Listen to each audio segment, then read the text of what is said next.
My name is Boyan Radakovich. A lot of you guys know me as Bo. I'm a published game designer, and I actually used to own my own company, Shifting Skies Games. I've been in the industry for 3 years, but in that time, I've basically, like Marcelo Figueroa before me, have played almost every position in the field in the game industry.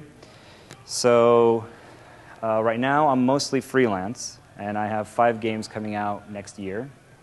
And a lot of that is because of my ability to pitch the game, sell the dream, take your game design and give it to someone else. Okay. It was sort of a small group, a little informal. What I'm going to do, originally I had the plan to give you the lay of the land for the industry, take a game through its concept phase, design, what happens to it, kind of like how a bill is passed, one of those things. Take it all the way to the end, and then specialize a little bit more on the pitch itself and some of the legal stuff like that. Basically, I have it for about 25 minutes. The rest of it is discussion. So should I give you a little bit more about myself? So I'm a published game designer. My first game was High School Drama.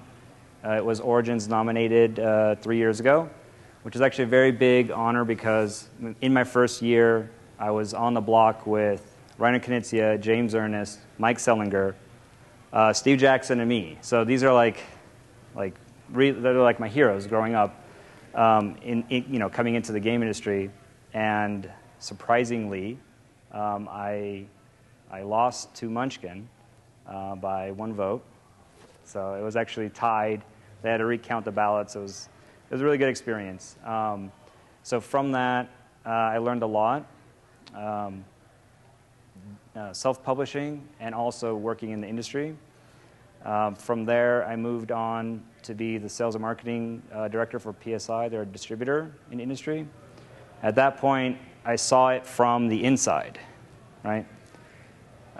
Taking the games, doing the market evaluation on them, finding what's the best market for them, trying to place them in the right trajectory, the right channel.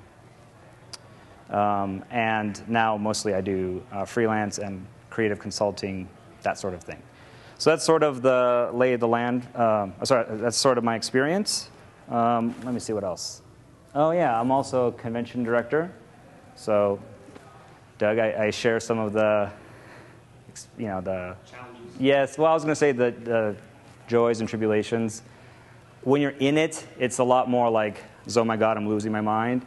But before and afterwards, there really is that joy that comes out of it. So I also have a nonprofit organization in Tucson, Arizona, which is where I'm from, called the Southern Arizona Gamers Association. And basically, we go out and we promote gaming culture, trying to get the game industry closer to, basically bring the publishers to the consumers, educate them about the games, and all that kind of stuff. So I'm very passionate about games, clearly. I've been gaming for 25 years. I've been in the industry professionally for 3. Marcelo, he had a conversation before this about making this your career. Definitely I've made that choice, so hopefully I can help you guys along. So, all right, so I give you the basic lay of the land. There is a design phase, right? And this is actually true of the entertainment industry, so not specifically for games. Games is a small subsection of the entertainment industry. If you don't think this is entertainment industry, you don't think this is a business, you're really in the wrong place. Like, if you're doing this for vanity, if you're doing this for, oh, I want to get my name out there, the industry itself isn't going to respect that because they need a product. They need something that they can get from you, the designer, and then put it through this channel and make money on it, okay? So you have the design phase, then you have the production phase, where you actually take that design and you basically make it real. And then you have the sales and marketing phase, then you have the distribution phase, and then you have the community building phase. So in the design phase, you have 3 compartments. You have the concept phase. Right? There's like a stage where you're coming up with the idea. There's the alpha stage where you're developing it, actually bringing it, testing it, doing all that kind of stuff. And then you have the beta stage where you're basically ready to go. You're like, this is mostly what it's going to be, this product's going to be, and you're going to try to get it into production. That jump, if you do it yourself, you're self-publishing, and you have to take that ball for the other 4 steps. Okay? If you're just a game designer and you're trying to pitch it to someone else, you give it to them, and then they'll take it the other 4 steps. Okay? So in production, you have the market evaluation. Basically, they need to determine what the right demographic is, where is this supposed to go, how are we going to make money on it, right? That's the first step. Then there's the art direction, where they actually make it come alive, right? So they take your concept and they kind of maybe reskin it, change it, hire the directors, whatever it is. And then you have the print buying. In game side, you have the print buying, where you actually have to go out and make it. If you have an electronic product, the print buying side's pretty easy. If you have a board game, the print buying side is a lot more complicated, especially when you have a lot of components. Okay, cards, chipboard, tiles, folding boards, boxes, dice, all kinds of stuff, right? And going out and finding a manufacturer that's going to do it for you and assemble it and get it to you in a reliable, timely manner on budget is very difficult, okay? That's one of the real challenges of self-publishing, is you don't have those relationships with the manufacturers. And that's why selling your game to someone else is actually a very good move, because they will take it and make it look really good, maybe even better than you could do it if you tried, right? So that's production phase. And then you actually have the product, whatever it is. So let's say, I don't know, we're doing board game design. Okay, so you have this box, right? You have these giant container full of boxes, full of your games, all shiny and new. It's all shrink wrapped, and it's got your barcode on it, and there you are. You get the cover art and the lead credit on it. Everyone's so happy, right? It's just sitting there in your warehouse, right? You need to take that and you need to make money on it. That's the sales and marketing side. A lot of designers are not very good at this. If you are one of those creative types, very introverted, I'm into my world, you don't understand the pathos and the passion of my art, you are not going to be able to take that and move it forward, right? You need someone who's got a slick veneer of just a little bit, I'm not saying oily or sleazy, but just a little bit on them to be like, hey, I got this great game, I'm going to, give this to you, right? You're going to love it. So those guys, 3 phases for them: brand management. Publisher needs to make sure that your product fits with their brand, right? Every company has a certain image. Some of them are trying to hit multiple channels. They're trying to be very broad. Some of them are very specific, right? Some of them will not work with games of a certain theme, or maybe they'll only exclusively work in a certain theme. So getting your game to the right person, you have to know who that publisher is. You need to know their brand in the first place, right? So that's brand management. And at that point, they're out there soliciting it, trying to get pre-orders. It's a very involved process, trying to get it from your warehouse onto a shelf somewhere, or onto some game table. And then there's the advertising and marketing phase of it. Hopefully, if you do this right, you've signaled, you've designed this from the start, you know that you're going to go through all 5 of these steps. When you're starting to design, or when you're starting to go into production, you're already ramping up that marketing. You're already pushing it forward. So that way when it shows up off that container, people aren't like, what is this? Where does this game come from? The buyers already know what it is, right? Ideally, you've moved it to distribution at this point. So that's the next stage. Distribution is where someone, first step is the buying process. The buyer is going to say, this is a good game, or this is not a good game, right? I'm going to support this, or I'm not going to support this game, right? And some distributors are specialized in certain products, and some aren't. Some are specialized in certain areas, and others are more general, right? And some specialize in hitting different channels. And what I mean by channel is, like this is hobby games. Mostly what people are playing out here are hobby games. That's not gaming. It's not the entirety of gaming. In fact, that's a small portion, right, of gaming, which includes mainstream, right, stuff you see at Target, Walmart. Those are not European-style board games. Those are not American-style card games where you're like attacking each other and stuff, right? It also includes kind of much broader.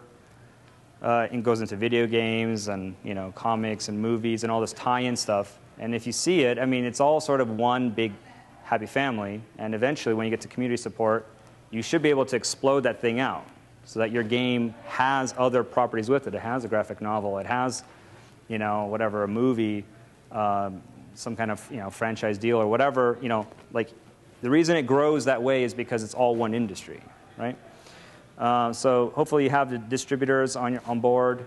They're out. They've pushed the product. Everyone's like really excited about it. So the pre-orders are coming in. At that point, you need someone to pick, pack, and ship that stuff. Game designers do not like to do the hard work, right? You go to conventions. If you're not sweating during setup, you're not doing it right, right? If you're in the warehouse and you're just like leisurely, oh, I'll get to that when I can, you're not doing it right. It's difficult, and it's difficult staying on top of it. So you need to make sure that you have someone that's going to be doing this the right way for you. And if you're doing it yourself, it's a lot of work. And then you need the accounting. And the distributors need to be making sure that they're getting all the accounts receivable and payable, that the people are, money is coming in and out, and that as a designer, this is where your royalty will kick in, right? Because it's off of that sale. So you need to make sure that they know what the hell they're doing and they're actually accounting for all the transactions, right? Because if they don't report that they sold your game that month, you're not getting paid, right? And if you can't trust them to make that accounting, you have a really bad distributor, right? So you need to make, like when you give it to someone, you need to understand that there's a whole long machine behind that face, right? And your livelihood depends on it really working properly, right? And then eventually you get to community support. This is retailer and convention support. You also have the conventions, like demo guys, organized play. That's a big part of the community support, especially for games. And then future licensing, which I brought up earlier, okay? So this is the lay of the land of the industry. Why do I even bring this up? Right? I thought this was about pitching to the pros. You, as a game designer, are 1/5 of this process if we assume all these things are equal. Okay? So the mechanics of your game are actually a very small part of its ability to sell. And I might even argue that the other part are far more important. The packaging, the promotion, the community support, the experience of the play itself. May be more important than exactly how perfectly balanced and intricate your elegant uber mental design is, right? So I bring this up also because when you sell it to a publisher, that's what they're thinking. So you need to know this kind of stuff before you go into it. Because if you say, oh, I've got this game, and I would really I would love it if you publish it for me, they're thinking, how do I make money on this? How do I take this product and make money, right? And if you just say, oh, it's okay, just do whatever you want with the components and just put my name on it, that's great. How are they going to make money on that, right? So that's sort of the lay of the land, okay? You guys got questions so far? What about, have you done both, like your own sales and then pitching to, Yeah. So which one do you like better? So here's the thing. If this was a role-playing game, right? So if this were, my life, the LARP, right? Or the game industry, the LARP, these 5 phases may be your attributes. Every character has a character sheet. You should know your strengths and weaknesses, right? So if your strength is design, and you're really bad at sales, then you need someone else to do that for you, right? That could be one person. It could be a company, right? that make sense? Yeah. Personally, I think my strengths are in design and promotion, product phase, the product development phase. Because I have published before, I know all about paper quality, stock, how many cards you can fit on a sheet, what's the rough cost of these components and that. So when I actually pitch a game, I include all that information. I do it for them. So that way they look at the game and I say, ideally with these components, this is a $40 game. And they say, oh, okay, we can probably do something like that. Now, maybe they have better relationships than I do, and they'll get it cheaper, or maybe they don't, and it'll be more expensive, right? But that's part of it. The distribution side, you can't be doing that by yourself. There's no one person that's going to take your games and go out there and do it for you, right? Those are the companies. And in fact, in the industry, that's the bottleneck. So there are a lot of designers, there are fewer publishers, right? There are very, very few distributors, and they control that channel, right?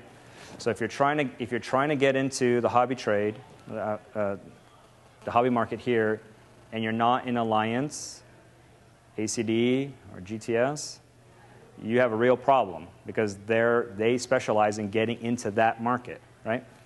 If you're trying to get into Barnes & Noble, you want your game up there right next to Bananagrams and Settlers of Catan and all that kind of stuff, then you need to get with the specialist, who is PSI. They're basically master of the book trade. And they may be selling the same product, right? But getting that game into Spencer's or an adult bookstore or something like that, that's a totally different game, right? And there are people that specialize in getting it into there, right?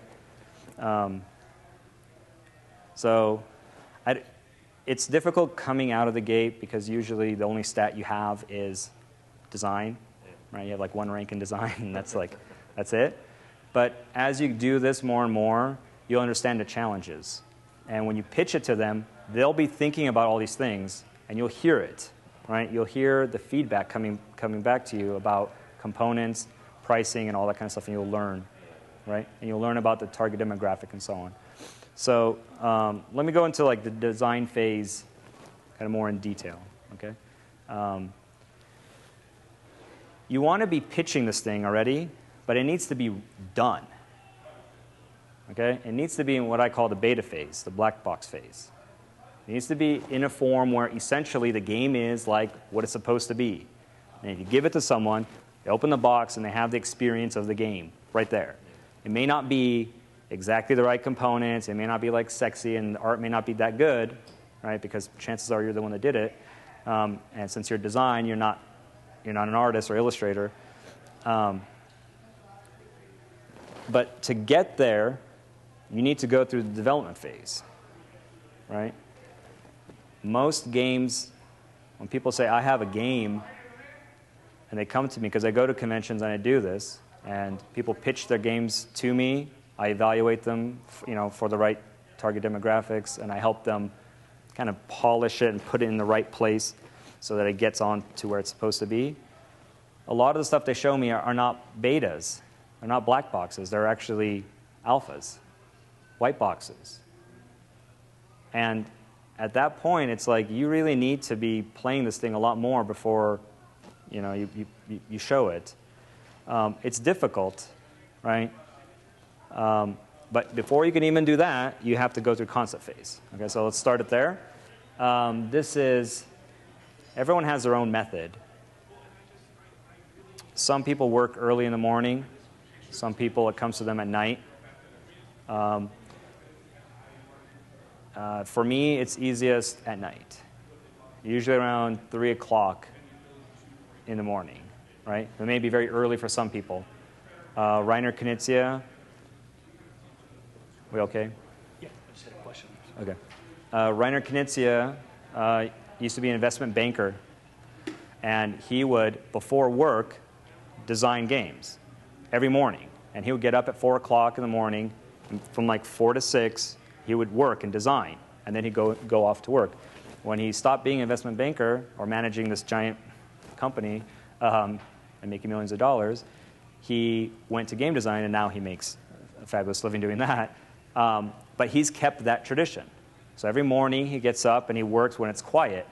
For me, it's easier at night, right? Writers do this too. That's why I'm trying to make this like for entertainment industry itself, because it's not necessarily game design. You could be a writer. You know, it all kind of works the same. Other people, they like it. They like to be in that coffee shop. You know, hey, I'm an artist. Look at me. I'm writing, right? I'm less like that. A lot of games sort of come to me late. And at that point, you need to write it down immediately. I'm serious, don't like, oh, I'll wake up tomorrow and it'll be fine. You're going to forget it. And in fact, you'll probably forget like what the cool thing was that made you even think of it in the first place. Okay? You need to write it down, and you need to be very thorough about it. What you saw, what you think, and as you go, you'll start to develop it. Okay? That's the concept phase. The concept phase is also called the initial treatment. When you submit a game to a publisher and it's finished, you're like, hey, this is my game, here you go. If a publisher comes to you and says, I would like you to work on this project, send me a rough draft, right? If you're an author, you send, here's sort of like concept, here's an outline, whatever. That's your initial treatment. For a game design, it has to include basically your vision, what the components are, sort of what you want it to be, and definitely what you think is cool about it, right? You should identify the cool right away, okay? So that's the concept phase.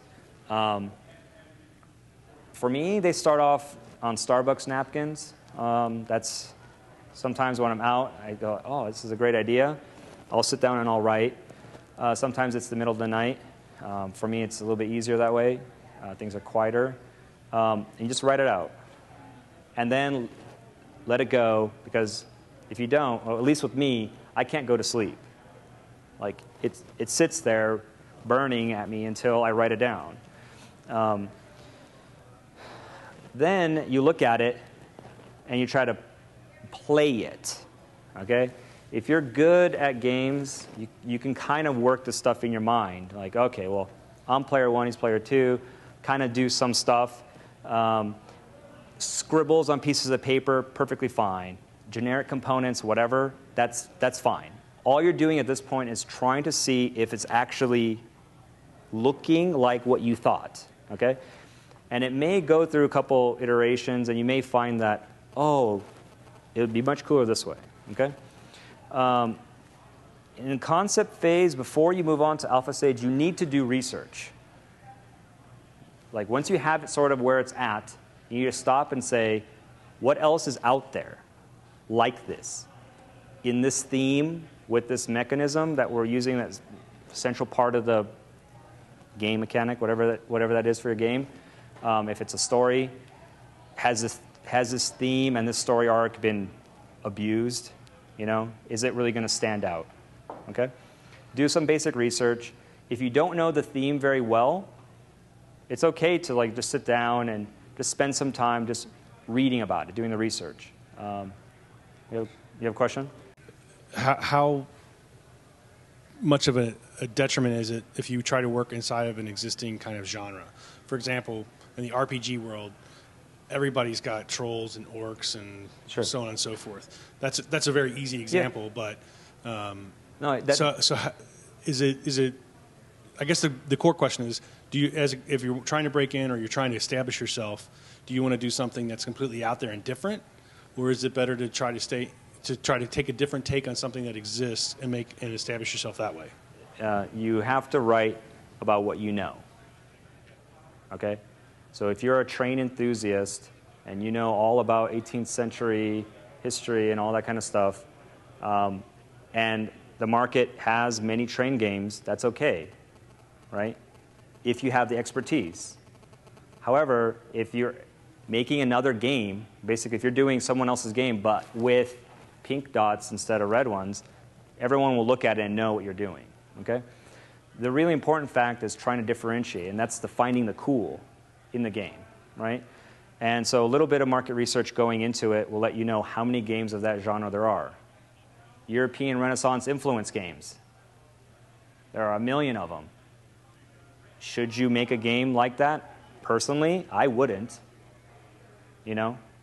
Because it's very difficult to differentiate yourself from someone else. Okay? Now, if that's your passion, right? If you wrote your doctoral thesis on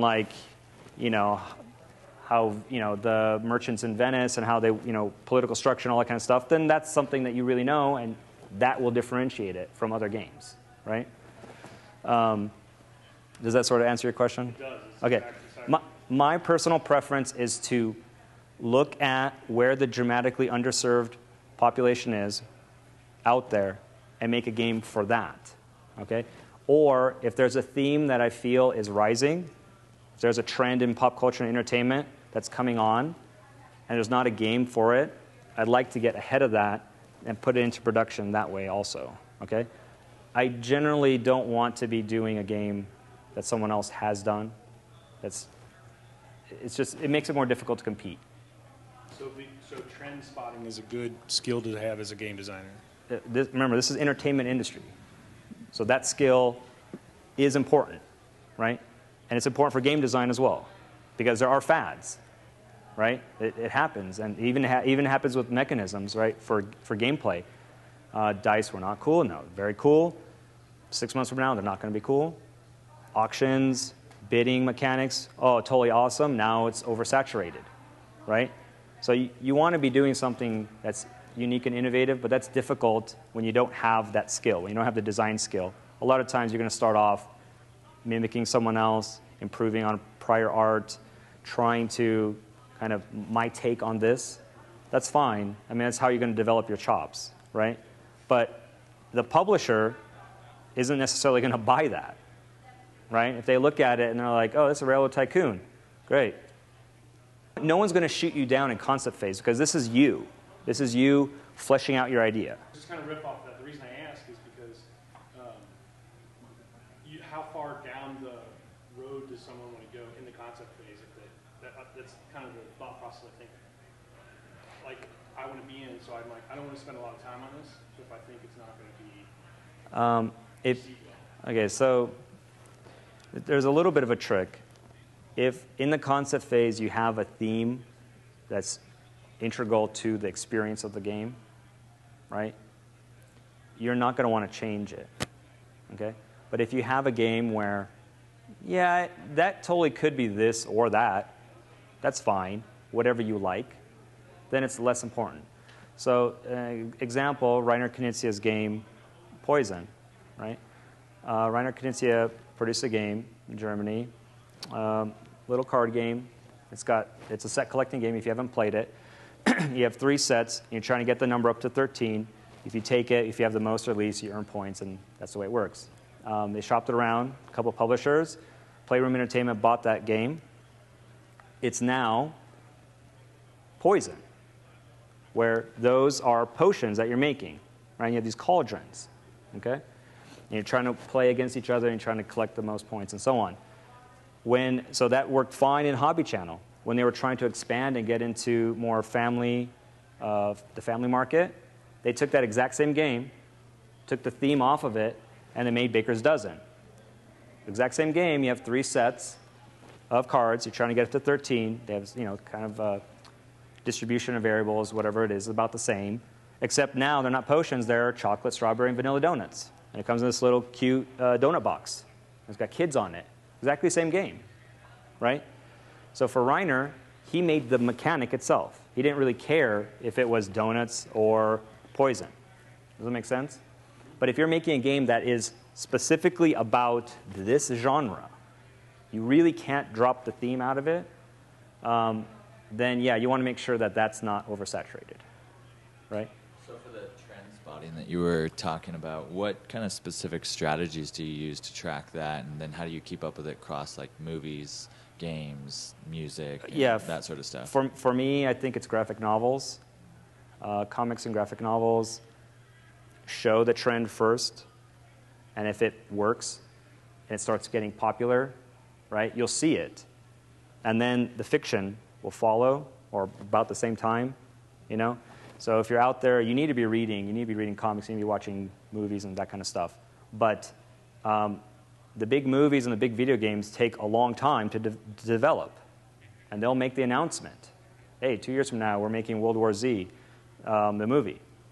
Right? Well, zombies have been hot in graphic novels and comics for a long time already, right? Especially in fiction.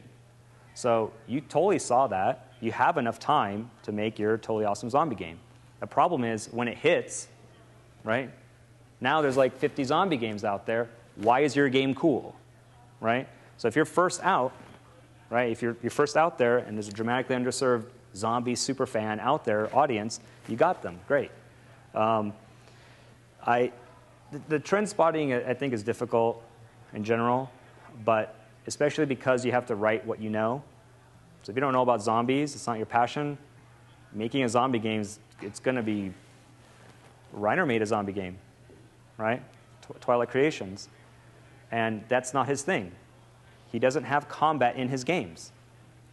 But in zombie, you know, if you're in a zombie survival game, you need to be beating up on zombies, and you need to be like at the point of desperation, human civilization crumbling, that kind of stuff. Those are not his styles of games. So when he tried to do that, it wasn't his strength. Does that make sense? Yeah. So that's sort of concept phase. All right, I'll try to move this forward so we can get to the actual pitch. At that point, you have a game, okay? You need to actually make some components for it. And I'm not talking nice, okay? I have it here. This is the tool to trade. It's a paper cutter. You really, all you need is 3x5 cards, Sharpie, paper cutter. That's the alpha stage. If you're doing more than that, you're spending way too much time, okay?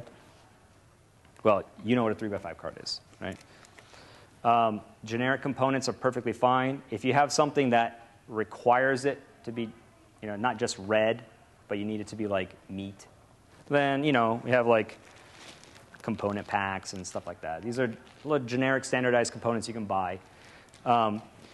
Rob your other games, perfectly fine, you know, but you want to be careful about it. My game of Domain, the Mayfair game, it was designed by Klaus Teuber, and they had these great money chips in there, like $1 and $5 or ducats or whatever they were. I loved them, so I used them as components in another game, and you know they kind of fell out. So when you're playing my game of Domain, you're playing with these little blue gems that I use for money because I didn't actually replace them. Okay. Maybe you want to buy used games strictly for their components. Perfectly acceptable.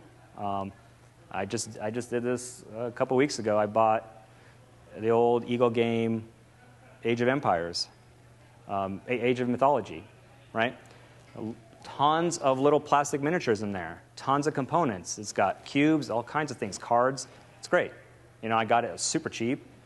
Probably cheaper than if I tried to go out and buy the components themselves. I've done that several times. So the point of the alpha stage is development. This is where you're sitting with this thing, play testing it over and over and over again. The point is to find that glaring nugget of error. Okay? At first, your design skills not that good. So you're going to have lots of these giant glaring nuggets of error. If you don't play it well enough, I mean, you don't play test this thing well enough, you're going to leave them in there. And when it makes it to the beta stage, someone's going to find it, and they're going to be pissed off at you.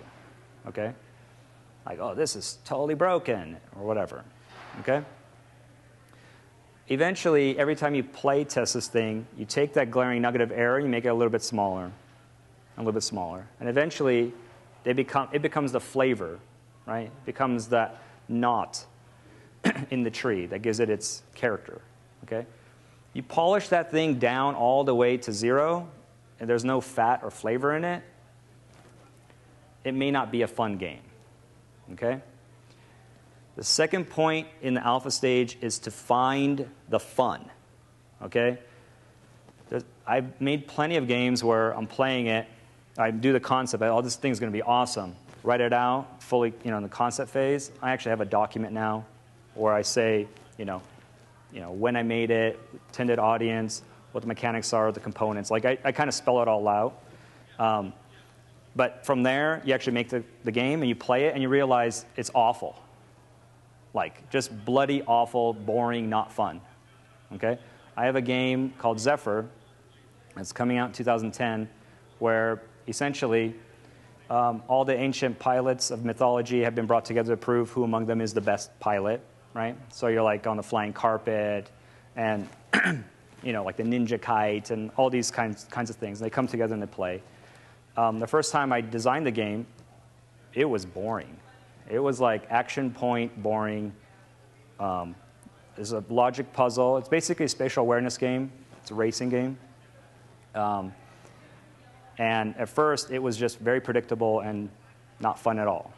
So I took it. That was a glaring nugget of error. Not fun, right? Put it on the shelf and basically let it go. I came back to it. I buffed it down. I did some more stuff to it, and I realized that there's actually something in there now. I found that fun, and I polished it down, right? Enough. This is what my alpha looks like for Zephyr.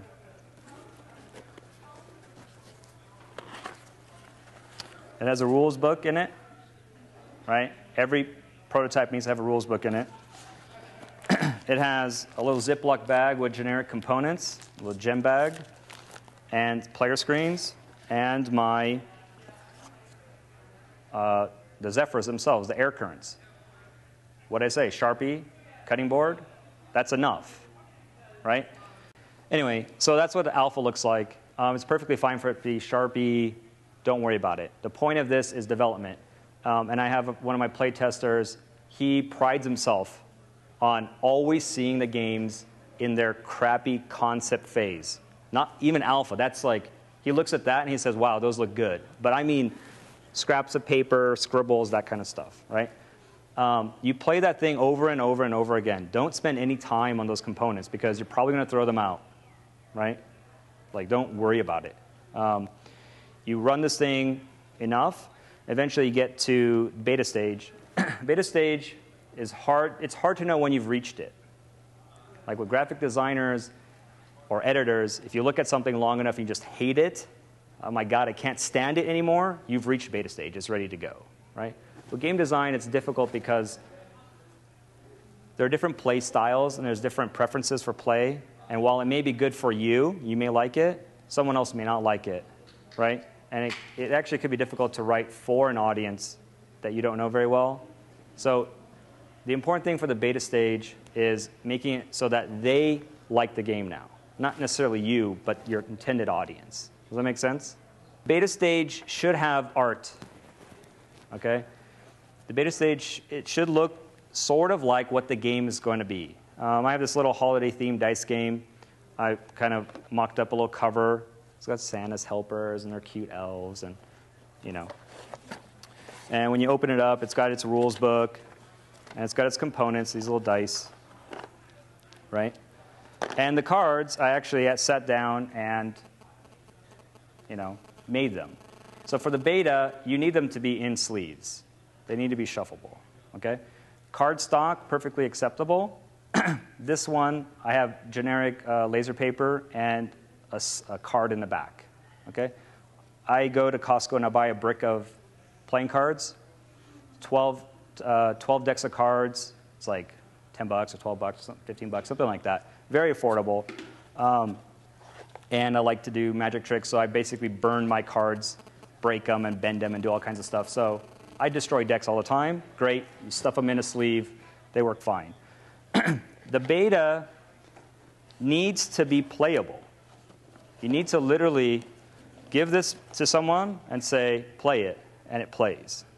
Okay? At the pitch, you have to assume that they're going to walk home with this thing. Everyone you make. Okay? So put the rules in there. They'll take it, and they'll go off with it. And at that point, hopefully, you'll get some positive feedback. I'm running out of time. I have a panel at, I'm not sure what time, 9 o'clock, I think, tomorrow morning. If you're interested in this topic, I suggest you come back or find me out here. Also, you can contact me after the convention. You can follow me on Twitter. shifting_skies, or on Facebook, shifting_skies, or you can email me, or you can call me, whatever you like. I do this sort of consulting all the time. I take these games and I basically bring them to the state where I think they should be. But I want to warn you about this play testing stage. Coming from alpha to beta, it must follow your vision, okay? You can't come to me and say, how would you make this game? Because I would make my own game, right? You have to know for certain what your game is, because you need to be able to pitch this to someone else. No one's going to know the game better than you, right? You're the most passionate. You're the most invested in this thing. So when you're out there, you're trying to sell it to someone else, don't let them move it off of your vision unless you're okay with that, okay? Like the Reiner Knizia example of Poison versus Baker's Dozen. Oh, you want them donuts? That's perfectly fine, right? But don't change the distribution of the numbers. That's what he didn't. That's the creative control that he kept on that, right? You want to reskin it, retheme it, that's fine, right? Does that sort of make sense? Okay. I have a lot more. Be happy to help shepherd you guys through this wild field. I have a lot more that I didn't get to say in the seminar itself, so if you want to find me out there, I'm perfectly happy to talk to you. Otherwise, come on back tomorrow, here, same room, 9 o'clock. You can do some more of this. I also have other topics to talk to you about. Any other questions before I... Yes, sir. When you write your rule book, make sure that your rule book is not a page of notes. Make sure that your rule book is not written for you. You have to either get someone else to look at your rule book who knows how to play the game that will convert it into something someone else can read. There are plenty of game designers where you can tell on their published product when they were edited and when they weren't edited. Yeah. Because some guys have a reputation of only writing rules for themselves and not for the end user. Your rule book has to be able to be read and understood by anyone you put the game in front of. Yeah. This is actually, so Marcelo's right, this is actually a very difficult skill. Technical writing is what this is. Basically giving instructions on how to play the game. Very rarely can you look at a game, pull it up, get the rules book and be, oh, I understand. This game is awesome. Let's go, right? More often than not, it's, okay, we're trying to play this. Let me see what's going on. I don't really understand this. Here's a little illustration that helps you out. Okay, my rule books actually have that in there. You know, little illustrations, little scenarios, things like that. If you can't write it, and it's a very difficult skill, have someone else do it for you. Editing is not the same as technical writing. There are technical writers out there. They're not free, but they will make your game play a lot better. Otherwise, it's an instruction manual, more like how to operate the product. Not necessarily how to play the game, but like how to operate it. Some people can play that way. Not everyone can. Usually in a gaming group, there's that person, in role-playing, they're the game master. They're the one that knows the system very well. They've invested with it. They've read it. They know it all, right? They've probably done all this before they play. Some people do that with board games as well. They'll sit down, break it open, read all the rules, kind of do like a little mock hand, do all that, and then go out and try to play it, okay? And then you have the players who really don't care what the rules are. They just want the experience. They want to have fun, okay? Those people aren't going to read your rule book. I mean, realistically, how many games have you played where you don't actually know what the rules are, but you can play it perfectly fine? If you designed a game that's elegant enough, that makes sense with your handouts and stuff, with your diagrams, it should be self-explanatory, but it is a difficult skill. So, all right, so that's Marcelo. We're all good? All right, guys. Thanks for coming.